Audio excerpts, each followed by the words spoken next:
Alrighty, so hey everyone, time is not on my side today, but someone wants to know, they say, you know, they're happy that they're gonna see me doing longer videos, but they would love to see a video of balanced foods, and in the parentheses they have carbs, proteins, fats, and color, and why it's important for blood sugars, and also why vegan is not the only way to lower your blood sugar as the media portrays. So let's get into it. If you see me keep looking over here, I have created myself notes, and the reason for that is because I could talk about this topic for hours, but I want to be concise. I want to give you the information that you need, and I also want to make sure that I am making the best use of your time as well as my time. So let's get into the macronutrients. So the macronutrients are proteins, fats, as well as carbohydrates. So the first one that we're going to talk about is protein. So protein comes from both animal sources as well as plant-based sources. So when I work with someone, I always like to ask them, you know, what diet are you on? And I get a lot of people telling me that they're pescatarian, or they eat everything under the sun, or they're vegan, so forth and so on. So this helps me to create for them a plan that they could adhere to for better blood sugar management. But just getting into the nitty-gritty about proteins and why they are important. Proteins do a plethora of different things for the body. They supply the body with strength and energy, they help with growth, and it also helps the body to repair itself. So something that I did want to say, especially when we are looking at animal-based protein sources, we also have to be aware that animal-based proteins also have fat attached to it. So let's take a chicken. So typically, if you buy a chicken, if you're not buying the skinless, boneless type, the chicken comes with a skin, and that is fat. So protein does not impact blood sugars, but fat may impact your blood sugars. Fat may cause your blood sugars to be stubbornly elevated. So something that I want my patients to do is to be aware, to be cognizant of how much fat they are consuming, as well as the types of fat, which we're going to get into a little later. And there's many different ways that you can reduce the amount of fat in your diet. You can do that by taking the skin off of the chicken. You can do that by your cooking method, making sure that you're not deep frying anything or putting any type of extra grease, extra sauce on it, and also watching the portion size of the amount of fat that you do consume. When we look at the plant-based sources of protein, there's something important that I do want us to be aware. Some of the plant-based sources of protein do have some carbohydrates attached to them. So if you're a person that likes faux meats, if you're a person that likes tofu, if you're a person that likes beans or lentils or any type of legume, you also have to be aware that carbohydrates are there.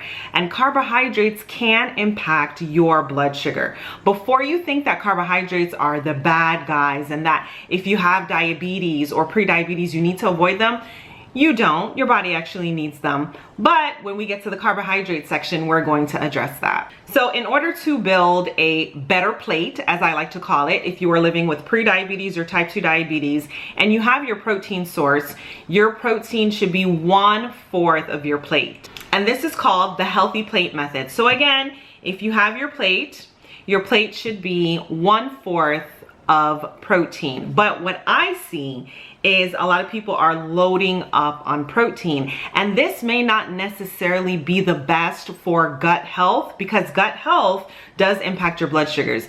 I'm going to do a totally separate video on gut health because it is just a topic that is mind-blowing, and it's evolving, and we're learning new information day by day. All right, so that was the deal on protein. Let's talk about fat. So fat is not bad. If you hear anyone saying that has too much fat in it, or you know, fat is bad, that is not necessarily the full story. So fat does a number of different things in the body. Fat supplies the body with warmth.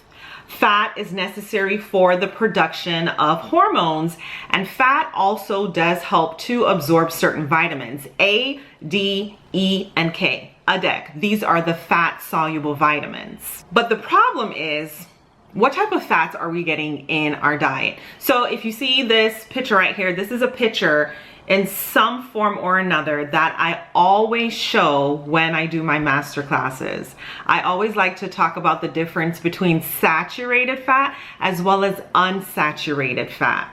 So saturated fat is the fat that you get from animal-based sources, and saturated fat can have a negative impact on heart health. And you may be saying, Kim, but we're talking about diabetes. Why are you bringing in heart health? And the reason for that is because individuals that have diabetes are, I think I remember the stat correctly, are 2 to 4 times more likely to also have heart-related issues. And foods high in saturated fat can have a negative impact on your heart. They can increase your cholesterol as well as your LDL levels. And as I mentioned earlier, can make your blood sugars to be stubbornly elevated. So that is saturated fat. Saturated fat is found in the foods that you see here on the screen. So I want you to think fried foods. I want you to think foods that have a little extra fat on them, like the skin on a chicken, and also processed deli meats. The other type of fat, which is the unsaturated fat, is more of the heart healthy fat. This is the type of fat that I do want my clients, remember, I'm not your dietitian. I am a dietitian, but I'm not your dietitian. But if you are my client, I've talked to you all the time about saturated fats, and you know that. So you will hear me say things to you like, I want you to get fish in your diet at least twice a week. I want you to snack on nuts. Hey, could you add an avocado to your dinner or your lunch? This is the reason, because it is cardioprotective. And it's also full with omega-3 fatty acids, which is like really good for the body, helps to decrease inflammation, so forth and so on. So I want to give you some practical tips on how you could decrease the amount of fat in your diet. So as I mentioned when I was talking about protein a little bit, I mentioned if you buy chicken with the skin on it, just take the skin off, or buy skinless, boneless. Another thing that you should be aware of is the milk that you drink. Instead of getting whole milk, try 2% milk, or even try fat-free milk. Additionally, the salad dressings that you get, making sure to look on the back of that nutrition facts label. And the easiest way I tell people to do it, when you look at the back of that nutrition facts label and it says % daily value, I want you to get something that is less than 20%. If you can go 10%, that is phenomenal. So be careful of the salad dressings that you are getting. When you buy cheese, buy low-fat cheese. When you buy yogurt, buy low-fat yogurt. And also your serving size when you are cooking. You should not be cooking with a lot of grease. You should not be cooking with a lot of oil, not at all. So when we go back to that healthy plate method, fat does not have a section because your protein does contain fat. So why add more fat into the mix if we know that the type of fats that you are consuming may have a negative impact on your blood sugars and overall health? The next thing that we are going to look at is carbohydrates, which is the third and final one. So carbs are not the bad guy here. If anyone ever tells you that carbs are bad, know that they are sent from the devil and they are meant to destroy you. Please, carbs have their proper place for building a better plate for blood sugar balance. So let me tell you a little bit about, I'm talking too fast. Let me tell you a little bit about carbohydrates. So carbohydrates are necessary because they are the preferred source of energy for the brain and also the body. They can help to prevent constipation. And I know a lot of people on the keto diet have told me that they have had really bad constipation. And the reason that carbohydrates is able to do this is because of the fiber content in the carbohydrates. And they are also a source of vitamins and minerals, specifically the B vitamins, B as in boy, that your body does need for energy. So carbohydrates are found in fruits. They are found in starchy vegetables. So I want you to think potatoes. I want you to think corn. I also want you to think beans. Beans are classified as a legume. Some people may argue that they're a vegetable. Some people may argue that they're not, but they do have protein, but they are starchy. And carbs are also found in your bread, your rice, your cereals, your pasta. So you should not be avoiding these foods. I want you, if I ever work with you, I always tell you, I want you to consume these foods, but it's how much you're consuming, and do these carbohydrates have fiber in them? So there are a set of carbohydrates that don't have fiber in them, and those are your cakes, your pies, your cookies, your candies, your desserts, so forth and so on. If we ever work together, I talk about those things, and if you do choose to consume those things, I tell you how to consume them, but we're not going to get into that nitty-gritty here. What I do want you to know is, if you are choosing a carbohydrate, if you are choosing rice, I would love for you to choose rice that has a higher fiber intake, higher fiber count. And the reason for that is because fiber is so important for blood sugar balance. According to the 2020 to 2025 dietary guidelines for Americans, which should be changing this year, about 90% of Americans are not getting enough fiber in their diets.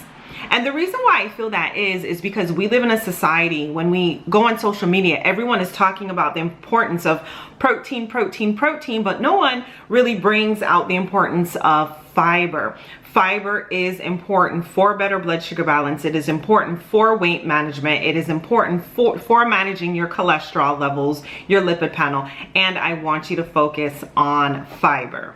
So when we are looking at the healthy plate method, 1/4 of your plate should be your carbohydrate source. And when I say your carbohydrate source, I don't want you, when you're looking at your plate, to like mound up your plate, to, you know, put a whole bunch of rice on your plate that it forms a mound. It should be level, it should be equal. And you may be saying, well, Kim, I eat way more than that. And that is because you've trained yourself, my friend. You have listened to society, and of course you eat way more than that. So I want you to be careful of your portion sizes. Please be careful of your portion sizes. So you may be saying to yourself, when you're looking at the healthy plate method, like half the plate is missing. And you're absolutely right, because there's one more thing I want you to add to that plate, and that is your fiber. Your non-starchy vegetables, which are found in your salads. It can be found in your broccoli, your asparagus, your tomatoes, your cucumbers, your bell peppers, so forth and so on. So a lot of people say, well, you know, do I have to have a salad every single day? No, you don't. I don't care if your vegetables are raw. I don't care if they're cooked. I don't care if they're fresh. I don't care if they're frozen. I don't care if they're canned. I just want you to eat some vegetables. Be true to your budget, because a lot of people will say, oh, if you eat canned, that's not good.